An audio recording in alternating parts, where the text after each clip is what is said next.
It is so great to see you again, David. How are you? I'm great, Mark. It's good to see you. I do appreciate, I know I told you this before we started, but I do appreciate you having some hockey memorabilia behind you. So thank you for that. You're a big Carolina Hurricanes fan. Yes, founding partner with Carolina Hurricanes. So as soon as they moved down here, started going to games. It's been fantastic to have them here. I love it. I used to take my kids from before they were born to after they were born to the games in Florida all the time. And it's just a good feeling. So appreciate that, even though one of my favorite players is on the Hurricanes, like I said, but it's not my favorite team. So sorry. Um, but That's okay. I'll take you to a game anyway when you come visit. I have been to a game in Carolina years ago, as a matter of fact, and it was great. The fans were great. It was a lot of fun. But we've got that on recording now, so I'll make sure that happens. But I'm so happy you're participating. You're really a super good friend, and I really respect all you've done. So I think the audience will get a lot out of what you have to share. And a good way to start would be you could just introduce yourself and just tell a little bit about you. Sure. David Swintosky, founding managing director of Dunning Capital. We're a boutique strategy consulting firm that does investment banking transactions, including raising capital and selling companies and other acquisitions of companies as well. And this is the only time you'll see me taller than David. I just want to make that clear to the audience. And don't have to guess what that means. But, everybody talks about their why, and I've had some people talk about the what as well, sometimes even before the why. But what I really want to know is, what your why is, but why do you do what you do? Well, I tell people investment banking, strategy consulting is, I think, one of the greatest jobs in the world. It's always exciting, never boring, always challenging. Work with some of the best and brightest people trying to solve incredible challenges. And why I do what I do, I like to help people. I'm a giver by nature. Come from a large family, so you have to be a contributing member or you're not. And those lessons carry over into business is, people processing capital and being efficient at what you do so you can have fun at what you do. And we try and help entrepreneurs and businesses and boards and CEOs focus more on the fun of why they do what they do by toning down the noise in the capital markets and how you grow and scale companies rapidly to take advantage of market opportunities. Yeah, it's awesome. And I've certainly seen and been introduced to some of the people you work with, and you can tell you've done a great job in that. So I definitely appreciate it. And it's interesting, we've talked a lot about social impact and making a difference and stuff. And it's always surprised me how it's taken decades to get to this point where leaders realize that it's a good idea to align their brands with social impact, because that's the only way now they're going to get the best people to join them. But it's also really good for business. And as you said, you've been deeply engaged in strategic and financial consulting. You've grown companies from all sorts of diverse sectors, which I'd love you to talk about. But and not to embarrass you, but I can tell you honestly care about them, which is why you're on a Leaders Who Care series, of course. And I wanted to, it's kind of like a push question, and I'm kind of revealing the answer to some degree. It's kind of a push question, but what makes you different? What differentiates you as one of those leaders who care, not only now, but for the future? Sure, Mark. Again, I think it comes back to kind of a core DNA and the upbringing in a large family with great parents who, have roots in Wisconsin. I used to tell people, when somebody breaks down on the side of the road in the South, you may stop and help them, but in the Midwest, you have to. They may die if the car because of the weather and the elements, right, of long winters. So my parents both grew up in communities. My father in a dairy farming community, where it's very much you help everybody out and you help everybody in the community. You want everybody to be successful. So I like helping people achieve their full potential when they don't appreciate what their full potential could be. And that was instilled in me in my earliest professional experiences, Price Waterhouse Coopers and Ernst and Young, being surrounded by people that were very, very talented, both above and below you and equal to your level, and genuinely wanted, I was very fortunate to work in environments where people are generally, let's lift everybody up. We'll all get our work done. We'll have fun doing it. We'll do some amazing things. We'll work with some amazing companies, and we'll all be better for it. And that is just, that served me so well in every aspect of business, personal relationships. Is, what can I do for you? How can I help you? Is the first questions I ask. It's like the basis of a show on TV now called New Amsterdam, where the guy runs the whole hospital, and the first thing he says to everybody is, "How can I help you?" It's amazing how simple that is, but how effective it is. So many people want to tell you exactly what they know immediately without hearing the problems. And once I wasn't always that way. I was probably erred on that side a little bit more in the earlier part of my career, but learned pretty quickly that, when you listen a little bit more than you talk, you can get to solutions a lot faster and understand the people you're working with and who they are and how they might be different from you. Respect those differences, and then work with them to develop mutually beneficial goals that you get things done. Absolutely, and it's funny when you said people above you and for lack of a better word, below you in positions. We're finding out during this time for sure. We're finding out. We talked about humanity a lot even before this. We're finding out that everybody does have value and deserves the dignity that they should get, whether you're a bus driver or a grocery clerk or a nurse or whatever. We're finding that out big time right now. Exactly. The human element in realizing how different people experience different things, different regions, different countries. The world is definitely smaller and smaller and smaller.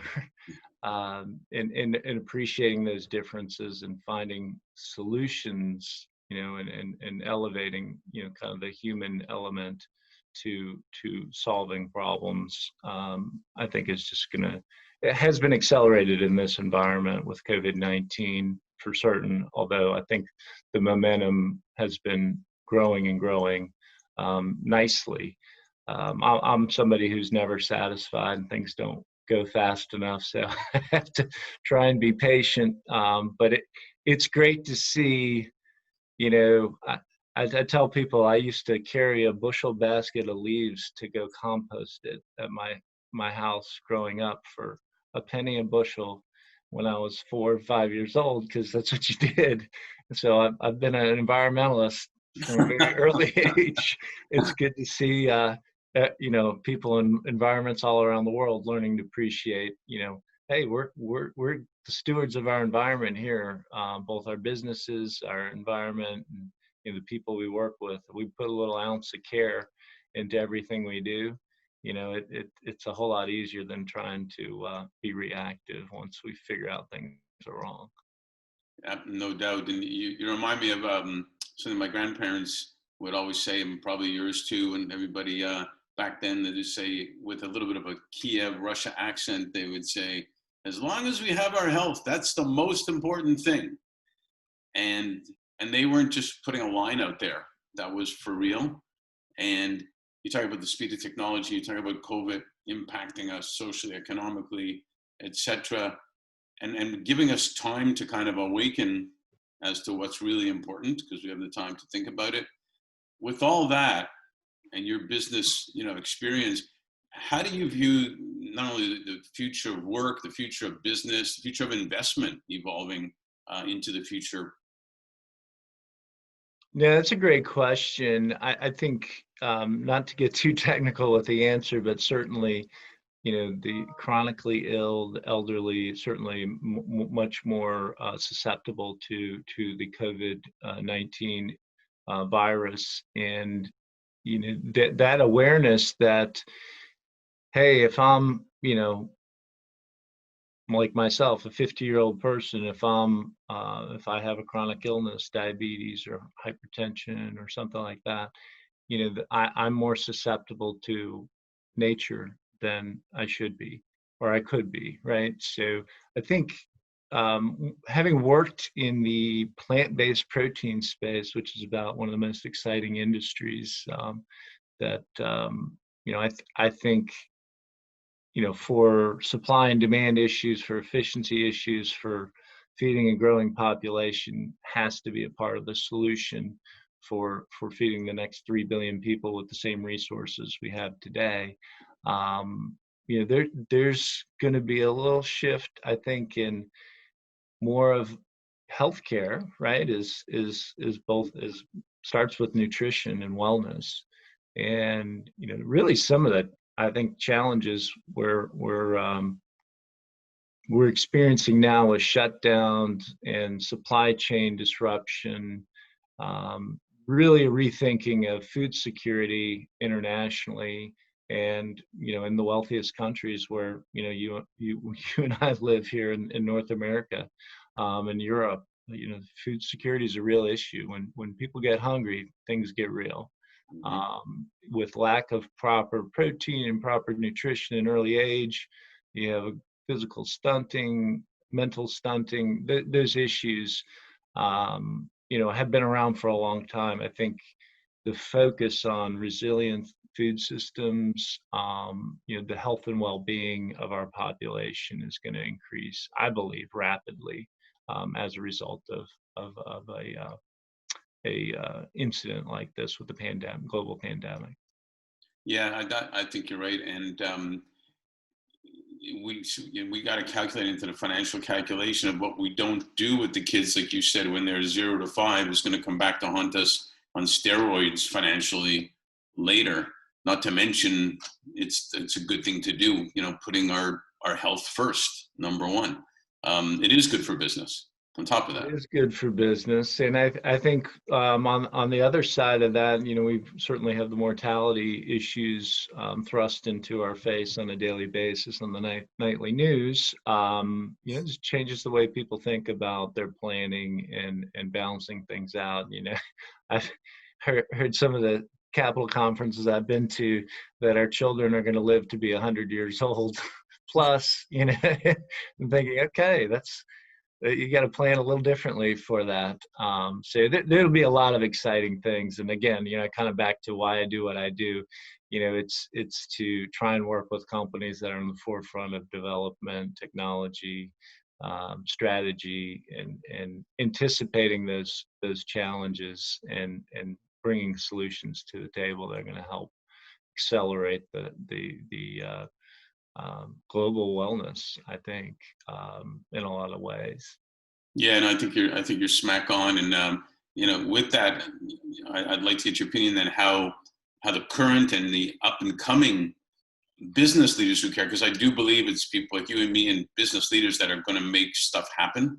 They'll have to make stuff happen. So what role do you see them playing in now the fact that they have to ensure not only the financial well-being, but the physical well-being, the mental well-being, which is a big deal of their talent, but it also, again, not to be redundant, impacts their business for good, and that flows right down into the community. Yeah, what we do every day matters, right? So, and a lot of small actions are involved in projects, and a lot of small projects are involved in big projects. So doing each of those daily activities with a set of core values, I think is it's contagious. The opportunities I've had to mentor interns, since I've gotten some experience and can provide some valuable advice, is that those core things that you and I learned in youth sports, and which is your basic values of discipline, self-belief, and competitive fire, right? To believe that you can be a part of something big, to want to go out and accomplish things, and then have the self-discipline to get up each day and practice it. So the and to always be searching to get better. So going through the program is step one, and then applying it consistently daily and just making it a part of your credo, core values. And most of the people come into the program are selected because they have a good base, but it's polishing up and that constant sense of improvement, and again, giving back and helping other people adopt the same core values, I think is the best advice I can give. Well, you mentioned before about helping people stretch beyond what they think they can stretch to. Excuse me. And we're talking about the hockey. Well, I've found great coaches know how to get the max out of a player that even that player sometimes doesn't know he can give. And tied into this period of COVID, and you kind of allude to it, where all of a sudden people are creating stuff. They're inventing stuff. They're discovering stuff. They're from technologies to basic things that just solve a pain or whatnot, and then sometimes even compete with the biggest companies from small little invention or discovery that they've had. So talk a little bit about that more, because a coach or a boss or a mentor or a parent or whatnot can have a big impact. And in this time, it's one of the best times to make stuff happen, right? Yes, absolutely. Where there's chaos, there's opportunity. And we certainly have a fair share of chaos today, and disruption. So, I think inspiring people to achieve what seems unachievable, really was kind of instilled in me as from my father and mother early on. Like, if you believe you can do anything, you surround yourself with great people, and you work hard, get educated, and realize you don't know everything, and build good teams, you're gonna find success a lot quicker. And attracting those people to your teams means you have to be a great team member. And certainly in sports, I was a great team member at some points and not a great team member at other points. So I think those core values help. When you generally want to help people, and help them achieve their full potential, sometimes it's difficult to not project what you want for them onto them, right? But to help them realize, wins along the way at whatever pace is successful for them and what's meaningful for them. And again, listen to what they believe in, what their dreams are, and then try and fit those things into the current tasks at hand. I always told my staff and my team members in consulting, give me 120%, and when you're ready to go take a job somewhere else, I'll be your best advocate. I'm going to make you better than I was, faster than I was. You want to drink as much as you can, I'm going to give it to you, but you tell me when, because not everybody wants to be exactly the way I did things.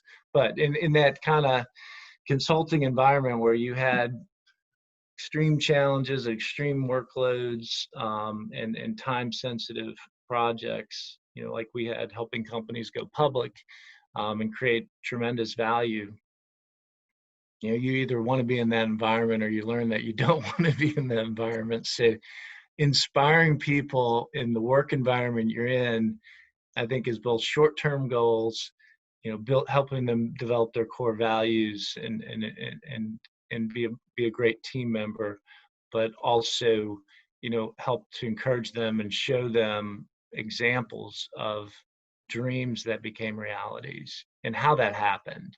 I think, early on in their career, particularly, can help them just achieve monumental milestones, and just go on to do amazing things. I've been blessed to work around some pretty special people.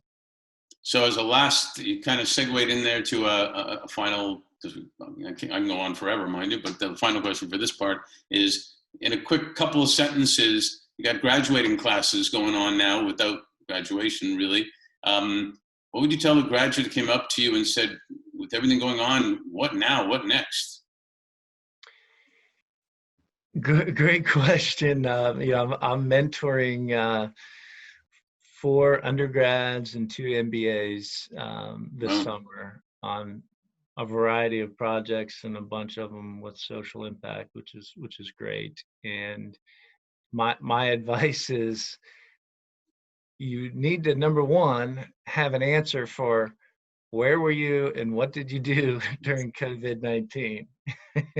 And that's not sit on the beach or hang out or do this. It's how did you attempt to understand the environment, look for an opportunity to contribute to your family unit, your community, your business community.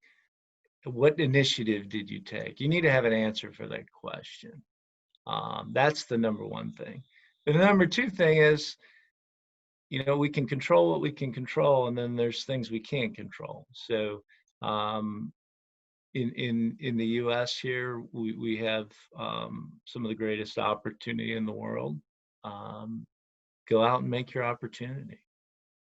It may seem challenging, but everything is achievable, and I believe we're going to come out bigger, stronger, and faster in whatever period of time that takes.